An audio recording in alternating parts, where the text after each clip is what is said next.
हे बघा, घरात एवढ्या पत्रिका देऊन गेल्यात आहे आणि सगळ्यांचे लग्न 27-28 तारखेचे आहेत. आता मास तुम्ही सांगा, सगळ्यांच्या लग्नात कसं काय जाऊ शकेन?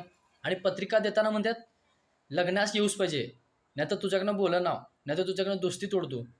अरे बाबा, सगळ्यांच्या लग्नात कसं काय येऊ शकेन मी? जरा तर समजून घेवा. आणि मी काय शक्तिमान आहे झुक झुक झुक करून ह्या लग्नात जाऊ, झुक झुक झुक करून त्या लग्नात जाऊ?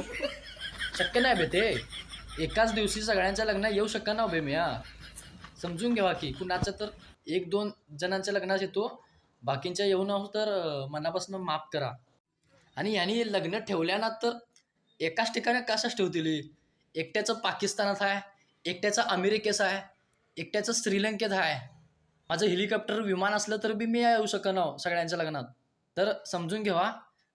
कुणाचं तर दोघांच्या लग्नात येतो आणि अक्षता टाकून जातो आणि पाहिजे तर पोटभर जेवून जातो. ठीक आहे.